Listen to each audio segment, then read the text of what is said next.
paz de Deus, através do nosso Senhor e Salvador Jesus Cristo, esteja com todos vós, que está aqui mais uma vez com o canal Bible Respondes. E se você ainda não sabe, Bible Respondes significa a Bíblia Responde.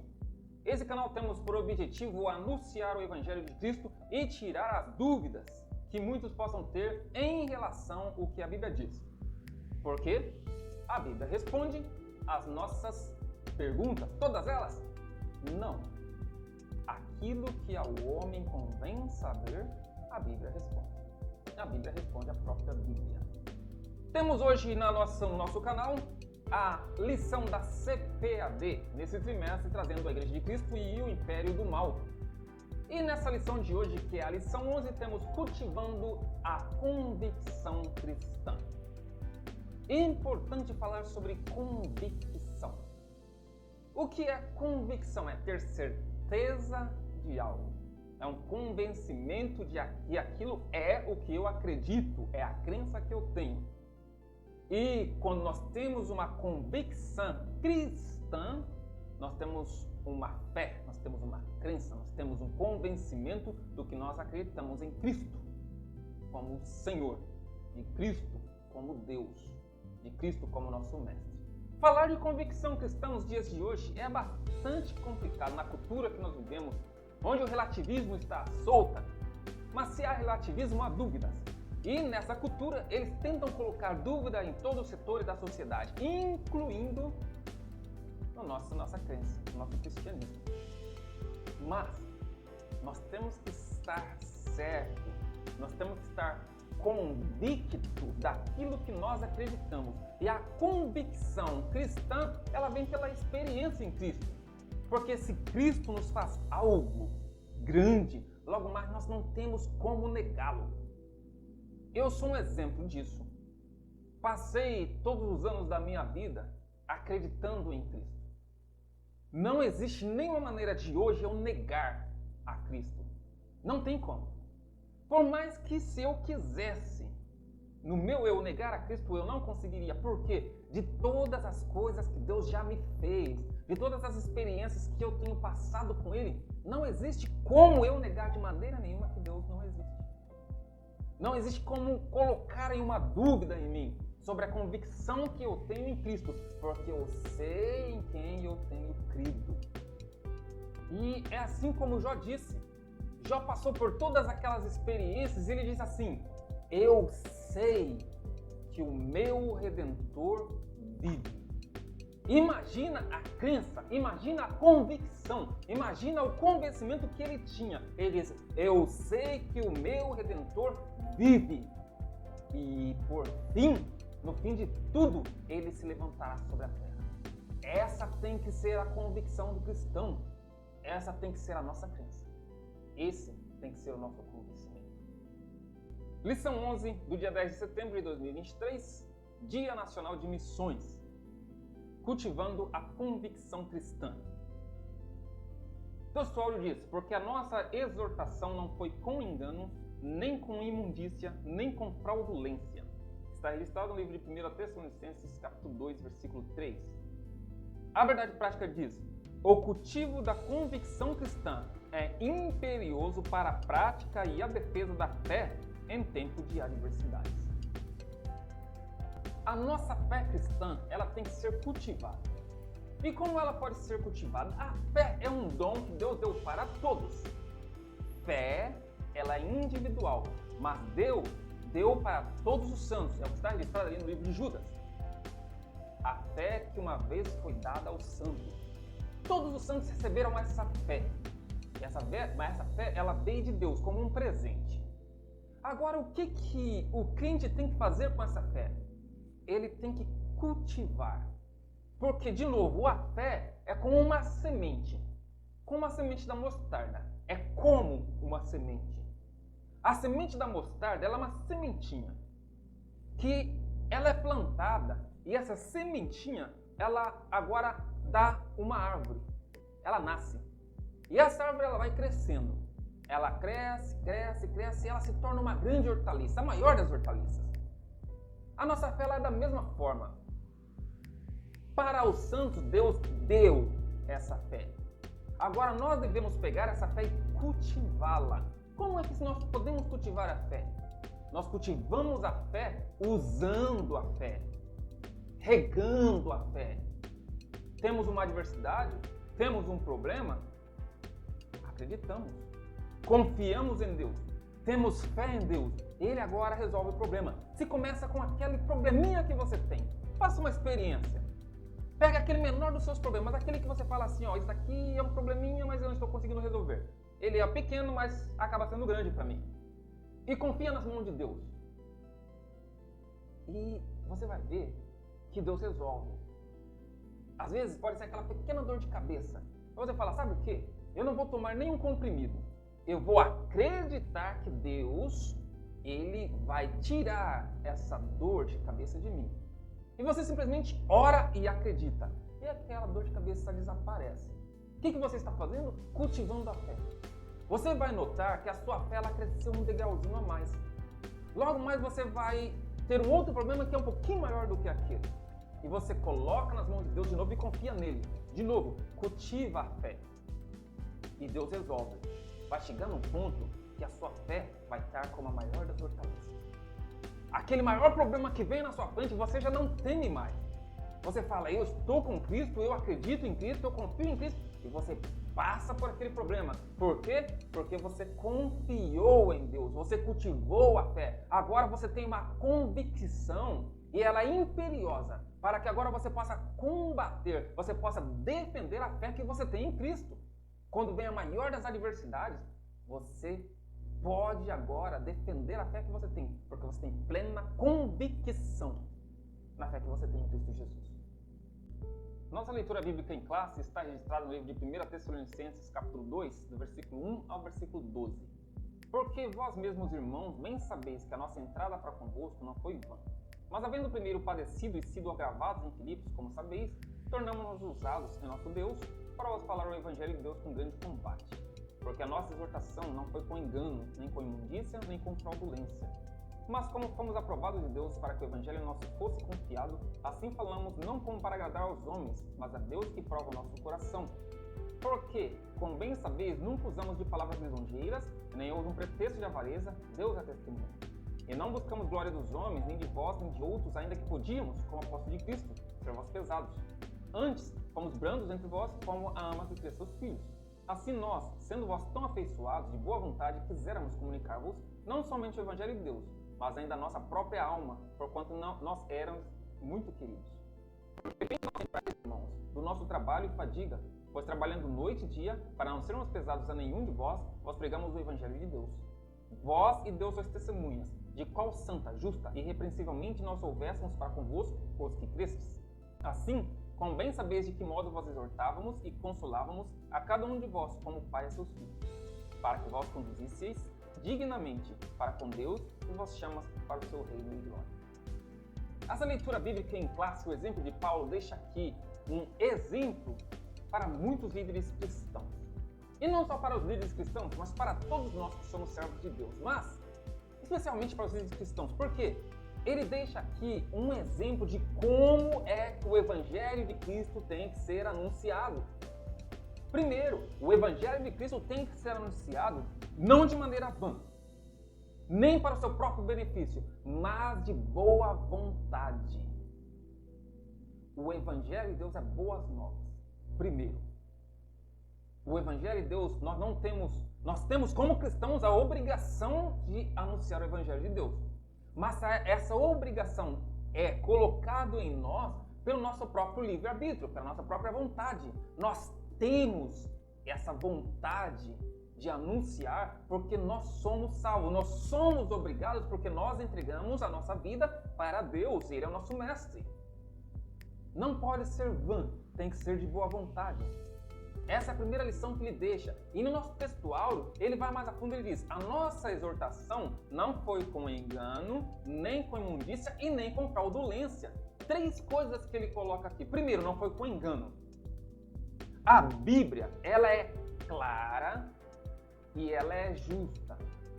A Bíblia aqui está todo o caminho que nós devemos seguir. Todos os crentes têm que ler a Bíblia para saber o que a Bíblia está pedindo de cada um de nós. Paulo aqui ele disse assim, a nossa exortação não foi com engano, ela foi seguindo os preceitos bíblicos. Isso é o que tem que ser ensinado. A palavra de Deus não pode ser feita com engano. Porque chega ao ponto que nós estamos hoje. O que era pecado dentro da própria igreja deixou de ser pecado. Não é pecado mais. Por quê? Porque não era uma ordenança bíblica. Era uma ordenança humana. Era um preceito da igreja. A exortação bíblica tem que ser feita através da Bíblia. Não pode ser feita através do engano. Não pode ser feita com imundícia, ou seja, eu vivo uma vida imunda pregando o Evangelho Santo. Não. O Evangelho de Deus tem que ser feita com santidade. Nós agora temos que ser o exemplo. Muito nós vemos, principalmente nos dias de hoje, o que tem acontecido dentro das igrejas. Crentes, líderes, que dizem salvos, imundos, pregando a palavra de Deus. Mas Paulo disse, a nossa exortação não foi feita com imundícia. Por quê? Tem que ser feito com santidade. E ele continua mais, e não foi feito com fraudulência. Quanta fraudulência nós não vemos hoje dentro das igrejas? E quando eu estou dizendo das igrejas, é de todas as igrejas. Nós estamos vivendo em um mundo secularista que tem abrangido a própria igreja, onde agora ela tem se desviado, agindo com fraudulência para o seu bel prazer, em busca do dinheiro, em busca da própria glória. Mas Paulo aqui deixou um exemplo. Ele disse, não foi feito com engano, não foi feito com imundícia, não foi feito com fraudulência. A obra de Deus tem que ser feita com santidade, sem vaidade, de boa vontade. E ele continua na sua exortação, no versículo 4 ele diz assim, mas nós fomos aprovados por Deus. Por quê? O apóstolo, porque o discípulo, porque os servos de Deus, para anunciar o evangelho, tem que ser aprovado por Deus. E Deus aprova quando nós fazemos a obra dele de boa vontade. Não para agradar os homens, porque a palavra de Deus é de Deus. Quando nós pregamos a Bíblia, nós não podemos querer agradar os homens. Não podemos fazer como fez Balaão. Depois de abençoar o povo de Deus como Deus queria, ir querer agradar Balaque e dar conselho para que o povo de Deus pecasse, para que assim Balaque ficasse satisfeito. Para quê? Para o seu próprio prazer, pelo dinheiro, pela avareza. E é o que Paulo disse, nunca usamos de palavras lisonjeiras, nem houve um pretexto de avareza. Quantos pregadores da palavra de Deus hoje não está com esses pretextos de avareza, buscando versículos que possa corroborar para o seu pretexto da avareza, para o seu pretexto de ganhos pessoais. E ele disse, não buscamos glória dos homens. E é isso que nós temos visto cada vez mais nesse mundo secularista. Pregadores da palavra de Deus, homens que se diz líderes espirituais, buscando a sua própria glória, sendo que a glória tem que ser de Cristo. Que Cristo cresça, que nós diminuamos. Não importa o homem, o que importa é sempre Deus. Mas o homem tem se esquecido disso. As exortações de Paulo sempre foram brandas e com amor, mas ele aqui estava lembrando que o Evangelho é o Evangelho de Cristo, não é o Evangelho do homem. E, concluindo essa nossa leitura bíblica em classe, ele disse assim que eu trabalhei dia, eu trabalhei noite para anunciar o Evangelho de Deus para que eu não vos fosse pesado. Homens, pregadores da palavra de Deus têm esquecido da vida de Paulo, do exemplo de Paulo, e pesando os crentes, querendo viver nas custas dos crentes. Não para que o Evangelho de Deus possa ser anunciado, mas para que eles possam simplesmente viver bem, viver com prazer e regalias nas custas dos crentes. Mas Paulo disse assim, para que não vos fosse pesado, pelo amor de vós, eu trabalhei dia, eu trabalhei noite. O servo de Deus que anuncia o Evangelho de Deus é digno do seu próprio salário? Sim, é bíblico. O próprio Paulo diz, aquele que vive da pregação, come da pregação.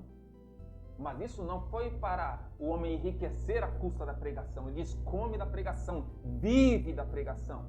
Para viver não precisa ser rico. E é muito o que nós estamos vivendo hoje. Mas o crente tem que ser convicto socialmente, moralmente, ele tem que ser digno, com uma convicção cristã, para alcançar aquele que é Deus, que nos chama para viver no reino e ter a sua glória. A introdução diz assim: diante das incertezas atuais, dos ataques às doutrinas bíblicas, é indispensável ao crente cultivar uma profunda convicção cristã. Não cabe ao salvo esmorecer em meio às tribulações, mas prosseguir confiante pelo prêmio da soberana vocação.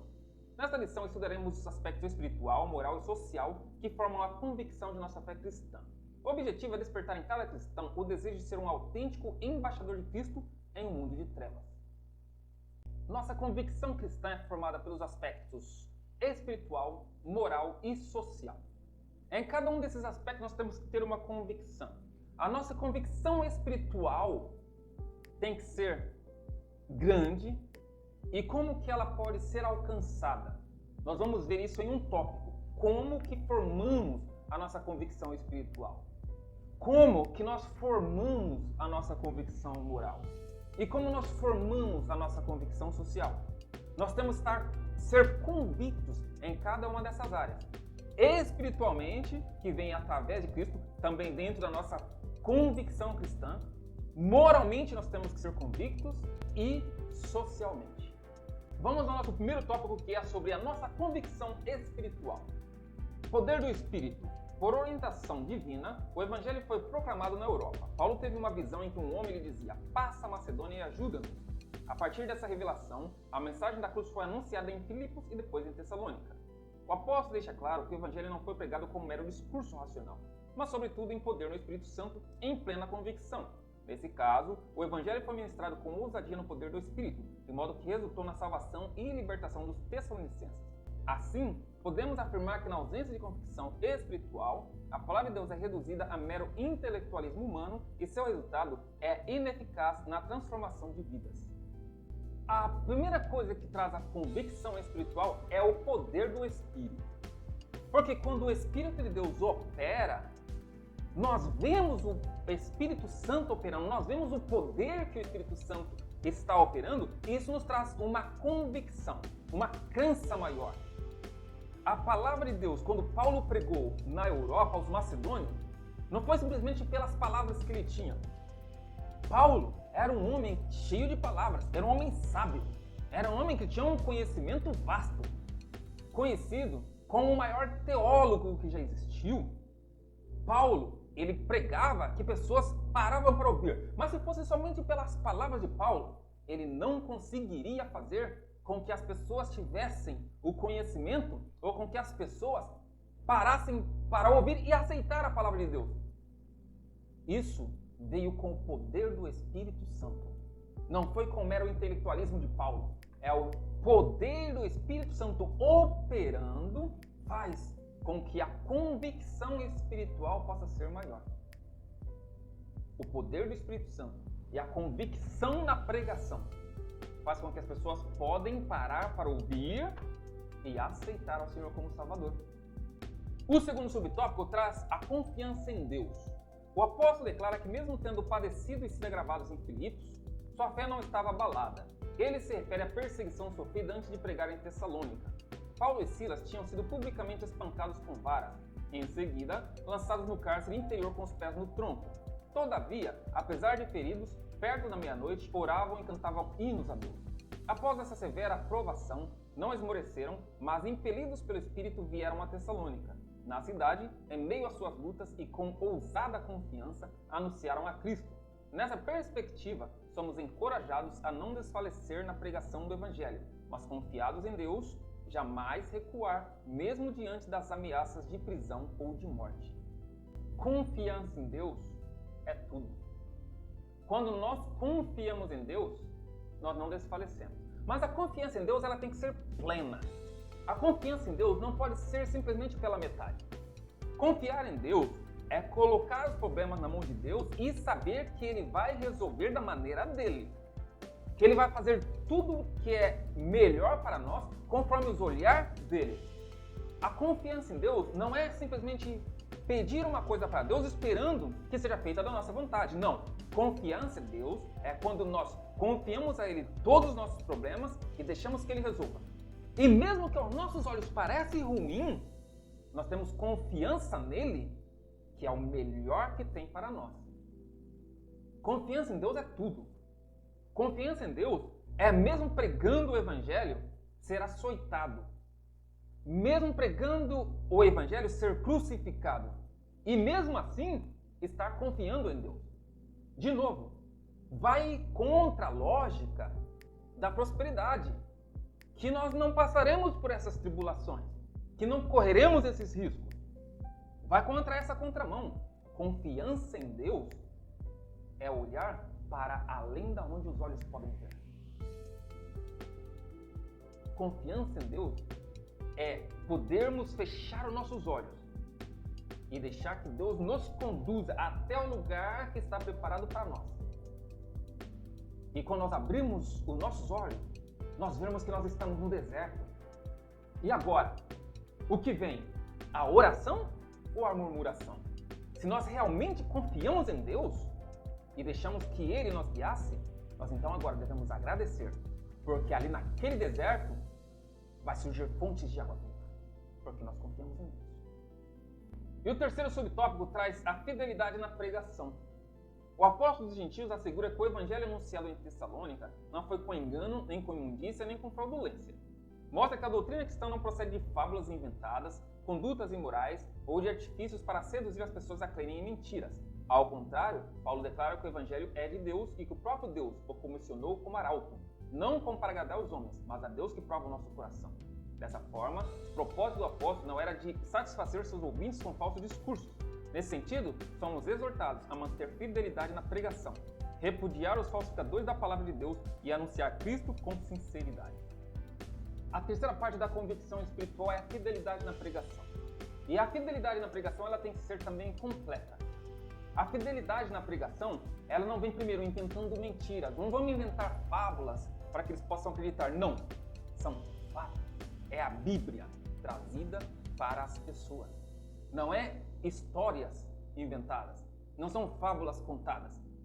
A fidelidade não vem em agradar ao homem. Vou falar o que as pessoas querem ouvir. E no mundo de hoje, é o que mais as pessoas tendem a fazer. Às vezes querendo mudar a Bíblia para agradar aos ouvintes, para agradar os líderes das nações, para agradar as pessoas.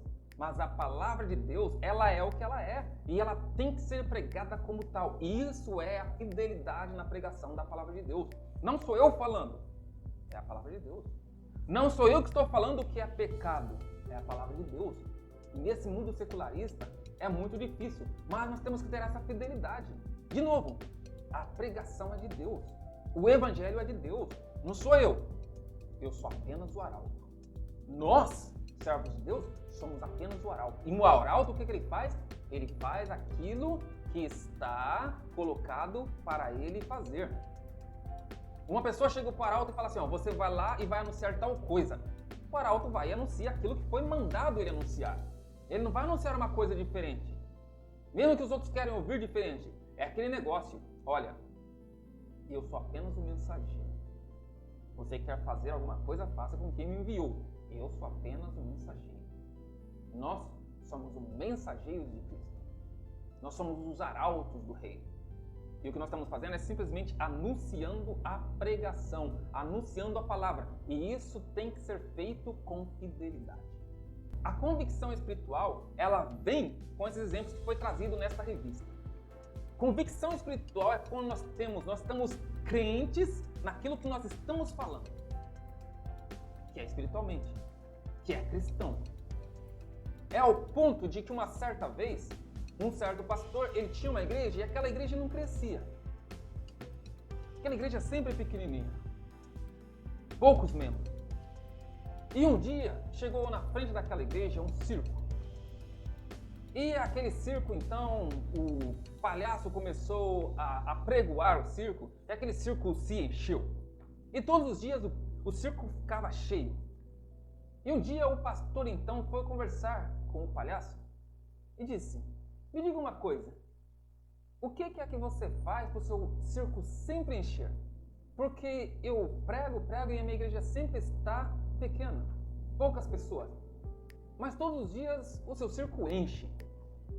E então aquele palhaço deu uma lição para o pastor e disse assim: é porque eu falo uma mentira como se fosse uma verdade, enquanto você fala uma verdade como se fosse uma mentira. Você sabe o que é isso? Convicção. A palavra de Deus tem que ser pregada com poder, autoridade e convicção. Convicção naquilo que nós estamos pregando. Convicção que a Bíblia é verdade. É isso que nós devemos fazer. E isso que foi colocado para que nós apregoamos a palavra de Deus. Convicção espiritual. A outra convicção que nós como cristãos devemos ter é a convicção moral. E, de novo, a moral são as ações do que a ética mostra. A ética mostra o caminho. E o que nós fazemos é que define a moral. A nossa moral cristã é ditada pela ética cristã. E a primeira coisa é a retidão nas ações, dentro dessa convicção moral. A conversão opera a transformação moral na vida do crente salvo. Desse modo, a Bíblia orienta, dentre outras recomendações, a deixar a mentira e falar a verdade, deixar o furto e ser honesto, não pronunciar palavras torpes e dizer apenas o que edifica. Nesse aspecto, o apóstolo Paulo reivindica a retidão das próprias ações ao afirmar: nunca usamos de palavras lisonjeiras, nem houve um pretexto de avareza. Aqui, ele enfatiza que jamais usou de falso sentimento para a obtenção de favor. Ainda assevera que sua motivação era desprovida de ambição financeira. Somente o falso cristão é que busca poder e influência por meio da bajulação mentirosa. Logo, a conduta de retidão é uma virtude do crente regenerado. A retidão nas ações é uma convicção moral que o crente tem. Porque agora ele é um crente, ele é uma pessoa, ele é um ser, ele é um homem regenerado. E com isso, ele tem que andar moralmente reto. Ele tem que ter essa retidão nas ações que ele faz. E ao crente, tendo essa convicção moral, ele agora tem que fugir o quê? Das ambições financeiras levadas pela palavra de Deus. Porque aqui Paulo diz que a sua motivação em pregar o evangelho não era por duas coisas. Não era para bajulação do homem e não era por ambição financeira, como muitos crentes fazem. Mas faz por quê? Porque não tem uma convicção moral. Porque não é um crente regenerado. Porque o crente regenerado, o homem regenerado, o cristão que é realmente cristão, ele foge dessas coisas. Primeiro, eu não vou anunciar a palavra de Deus para bajular ninguém. A palavra de Deus é essa: queira, ouça, queira, deixa querer te ouvir. Ouça ou deixe de ouvir. A palavra de Deus é essa. Se você está feliz com o que a palavra de Deus está dizendo, amém, maravilha. Se você não está feliz, fale com o dono da palavra, que é Deus. É essa a atitude dos crentes, a retidão nas ações de um crente. E não é por ambição financeira. Eu não vou pregar o evangelho para me enriquecer, para ter bastante dinheiro. E quanto nós não temos visto hoje. Mas quando você ver isso, não se escandalize. Não se escandalize, porque o escândalo tem que vir. Mas, ai daquele por quem o escândalo estiver vindo. Então, coloque na sua mente que o escândalo vai acontecer. Muitas pessoas vão usar o evangelho para ganhar dinheiro, por ambição financeira. Mas a Bíblia diz: ai daqueles por quem o escândalo vem. Nós temos que ser igreja. Nós temos que cuidar do nosso ser interior, para que nós possamos ser convictos moralmente. E o segundo subtópico diz a reputação ilibada. Considera-se portadora de reputação ilibada a pessoa de reconhecida idoneidade moral. Veja como Paulo avalia sua reputação com esta frase: não buscamos glória dos homens, nem de vós, nem de outros. Isso indica que o apóstolo não trabalhava no reino em busca de reconhecimento humano. Essa postura foi adotada por ele em todo lugar, demonstrando a coerência e a integridade de seu apostolado. Ele não procurava obter vantagens e nem honra em parte alguma. Aos Coríntios escreveu que o crente deve gloriar-se no Senhor e não em si próprio. A conclusão é clara: os que aspiram fama e prestígio caem em tentação e maculam o evangelho. nosso viver deve glorificar a Deus. A Ele seja a glória na igreja e em Cristo Jesus para sempre. A outra parte da convicção moral é a reputação ilibada. E o que é ter uma reputação ilibada? É ter moral, ser íntegro, sem mancha. É assim que um crente deve andar. E de novo, quantas vezes nós não olhamos para homens, líderes espirituais, que estão buscando a fama, que estão buscando prestígio, e com isso eles caem em muitos laços. E esses laços vêm por quê? Porque eles estão querendo a glória do homem. E com isso, o que eles vão fazer? Buscar o reconhecimento humano. Sabe aquelas pessoas que elas querem chegar num lugar e que todos olham para ele, olha, aí está chegando o fulano. Ou chegar num lugar e, separa essa cadeira porque é especial para ciclano. Esquecendo-se dos testemunhos dos apóstolos de Deus. Os apóstolos eram perseguidos, capturados, presos, mortos por amor ao Evangelho. Nenhum buscando a sua glória pessoal, mas fazendo isso porque estavam querendo buscar a glória de Deus, para o reino de Deus, para a glorificação de Cristo Jesus. Isso é ter uma reputação ilibada. A convicção moral cristã é essa. Ser um crente moral, íntegro e sem mancha, buscando sempre a glorificação de Deus, porque a Ele seja dado toda a glória, e não a nós. O crente sempre deve lembrar-se disso, que Ele cresça e eu diminua. Quantas pessoas usam desse versículo muitas vezes, mas se esquecem de usá-lo em suas próprias vidas. Que Ele realmente cresça. Eu não preciso ser nada. O Evangelho de Deus tem que ser anunciado, seja por quem for, mas é Deus que tem que ser glorificado.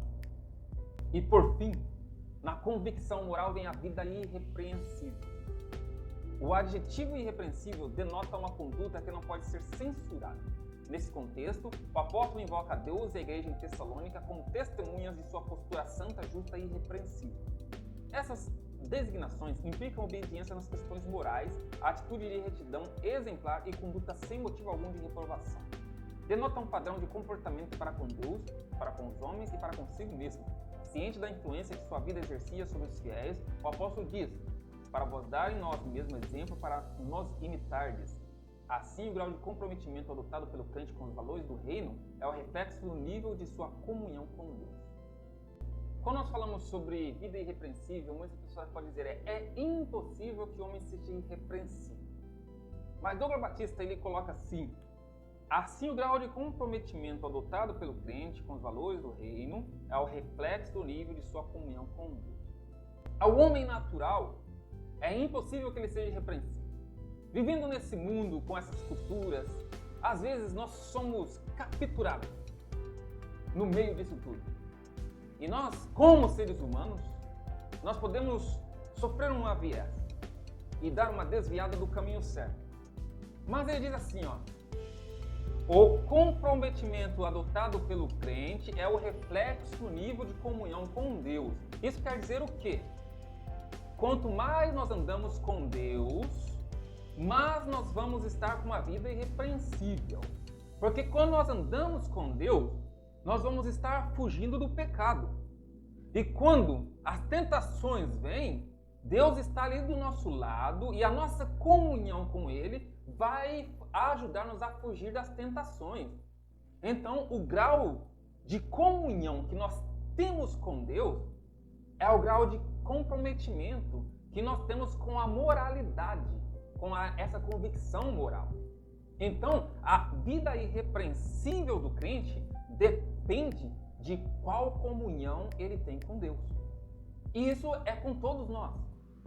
Mas isso cabe muito mais àqueles que querem estar como espelho, aqueles que querem estar na frente, aqueles que todos os olhos estão voltados para ele. Esses, mais ainda, têm que ter maior comunhão ainda com Deus, porque as tentações serão maiores. E mais tentado ele estará a se desviar das moralidades. Então, essa vida irrepreensível tem que estar com todos os cristãos. e especificamente com os líderes cristãos. Nós devemos ter essa convicção moral quando nós temos uma convicção cristã. E a última convicção, dentro da convicção cristã, é a social.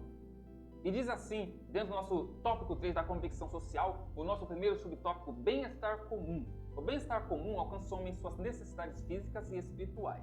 Não por acaso, a Bíblia fornece instruções para o bem-estar espiritual e social dos seres humanos. O papel da igreja é o de proclamar o evangelho e aliviar o sofrimento, promovendo o bem-estar social entre os irmãos. Abacuque registra que os problemas sociais de sua época resultavam do pecado, tais como inversão de valores, violência e injustiça. Assim, o mal social tem origem no pecado. Ciente disso, o apóstolo Paulo escreve: quiséramos comunicar-vos não somente o evangelho de Deus, mas ainda as nossas próprias almas. Esse sentimento é comparado ao cuidado de uma mãe que se preocupa e protege os filhos. Também é equiparado ao procedimento de um pai amoroso que se interessa pelos problemas dos filhos. Era assim que Paulo encorajava, confortava e servia de exemplo à igreja. Nessa direção, o dever cristão engloba a moral e o social. A dedicação exclusiva de uma parte em detrimento da outra não retrata o evangelho de Cristo. A convicção do cristão, ela é completa. Ela é espiritual, ela é moral e ela também é social. Não pode deixar de ser completa.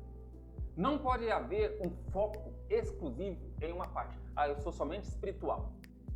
Assim eu esqueço minha moral, assim eu esqueço a social. Eu sou somente espiritual e moral. Não preciso da social. Não, a convicção cristã, ela é completa. Eu cuido da minha alma, dessa forma estarei cuidando da minha moral e também tenho que fazer a minha parte social. O papel da igreja é anunciar o evangelho.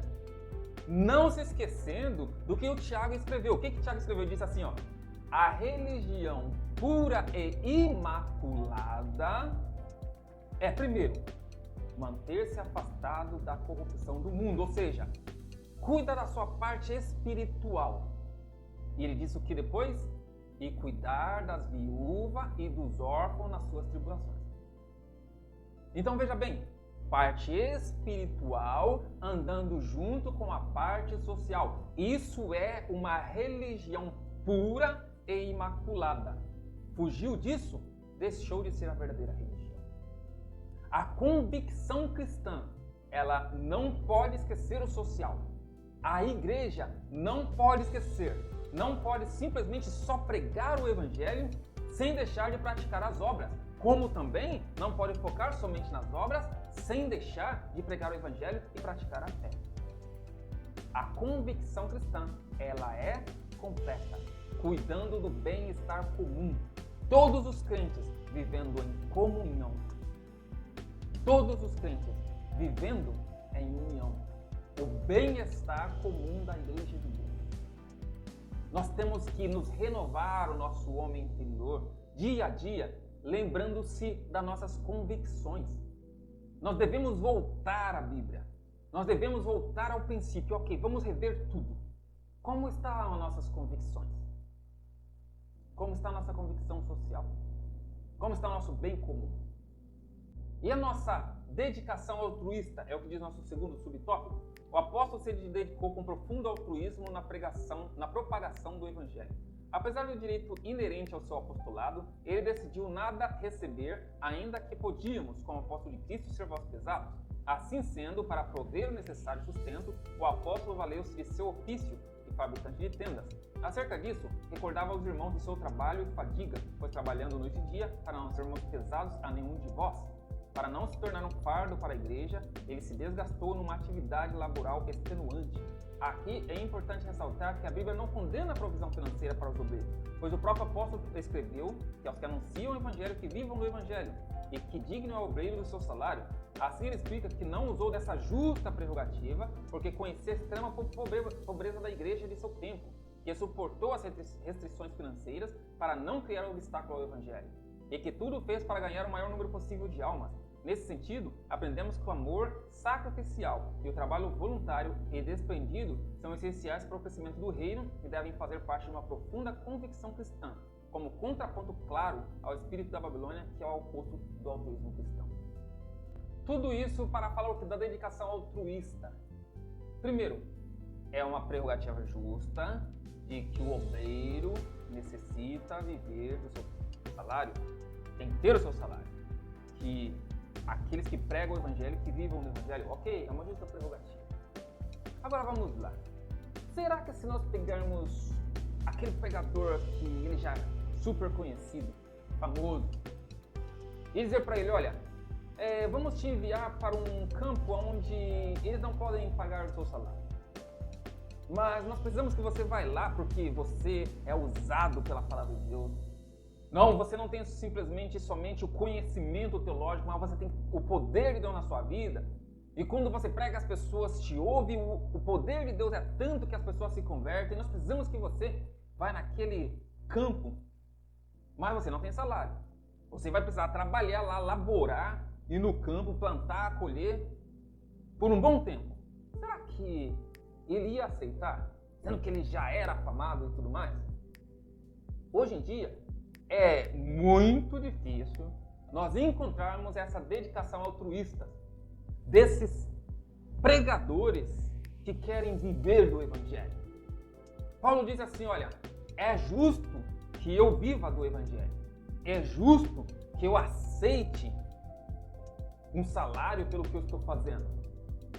Mas eu sei que vocês não podem fazer isso. Mas o amor que eu tenho pela obra de Deus, para que ela cresça tanto, que eu vou fazer.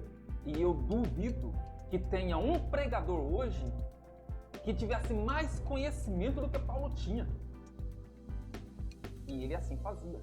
Mas por que ele fazia? Porque ele tinha uma dedicação altruísta. Ele tinha um altruísmo de anunciar o evangelho de boa vontade. Não importa onde fosse. O que importava era que o evangelho de Deus fosse anunciado. E é essa dedicação que nós deveremos ter. É essa dedicação altruísta que nós deveremos ter. Será que nós temos? Como nós estamos fazendo com essa convicção nos dias de hoje? E a nossa dedicação altruísta, ela tem que ser oposto ao que prega esse espírito da Babilônia de hoje em dia.